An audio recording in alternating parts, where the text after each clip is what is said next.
A few days ago, there was a big leak regarding Ubisoft's future plan for Assassin's Creed, and it basically says that Ubisoft is planning to release 9 Assassin's Creed games in 6 years. Now, this does include mobile games and multiplayer games, but still, it's a shit ton of games. And instead of just going over it in one video, what I wanted to do is a small series where I discuss each game that's been leaked or announced or whatever it may be, talking about what the potential could be, what could make it good, what could make it bad, and the things I would like to see and not to see. I think it would be an interesting thing to break down and kind of wish list what I would want from the future of Assassin's Creed, mainly because there are some signs that Ubisoft is listening to the fan base, and also because it's just so many fucking games that it'll be interesting to speculate on what their approach is, because clearly it doesn't make sense in terms of scope, budget, and time to make every single one of these game titles an RPG, and we already know that it's not. So I thought it'd be interesting to go one by one and discuss what I'd want to see from these future Assassin's Creed games. The first Assassin's Creed that we have on the roster is Assassin's Creed Jade, which is a game set in China and is supposed to be the next Assassin's Creed game to release. Now, this game is the one that we have a lot of information on, probably the most information out of any game announced here. And that's because it's Assassin's Creed the mobile game, essentially, and we already have some beta gameplay that people shared online a few months ago.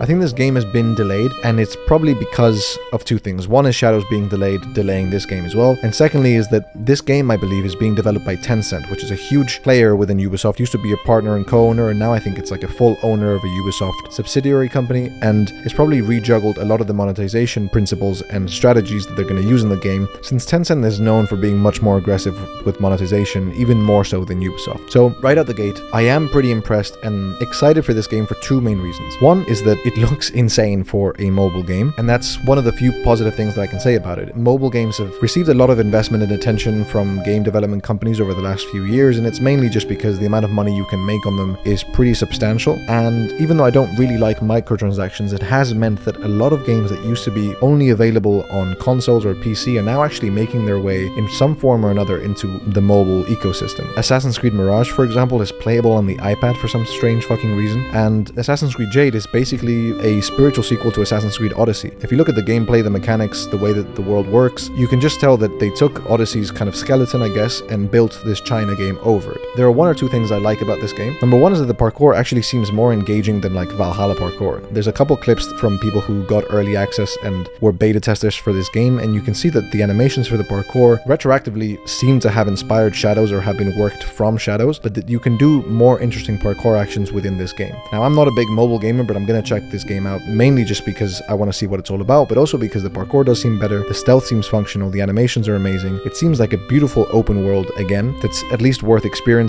I think it's also going to be free to play, which means that there's going to be like microtransactions, but that's fine because I never engage in those anyways. And it also seems like it's going to be a good way for Ubisoft, or I guess Ubisoft Quebec, or whoever's developing this game, to kind of have their new RPG experience, moving it to mobile and letting Assassin's Creed Hex, which is the next kind of like big installment in the Assassin's Creed franchise, have its day. Another thing that I like is that I think they're bringing in character customization. I think you can create your own like assassin protagonist. He's probably not going to be an assassin because we know that Ubisoft seems to be allergic to them now, but I'm very much an Assassin's Creed purist, which means that I really don't believe it makes sense in the lore or for the franchise as a whole to have character creation. However, it is something that a lot of fans, not me, but a lot of fans have been asking for, and the fact that they can receive it in some sense within a mobile game that does seem to be pretty expansive and developed is something that's cool to see for those people who really wanted character creation, and I think it could be an interesting thing. Now, those are pretty much the only positive things I can think of about this game. Here are the things that I'm worried about, the things that are less positive for me. The first thing that I'm kind of concerned about when it comes to Assassin's Creed Jade is the fact that if it is free, the microtransactions and the level gating behind this will be like stratospheric levels of fucking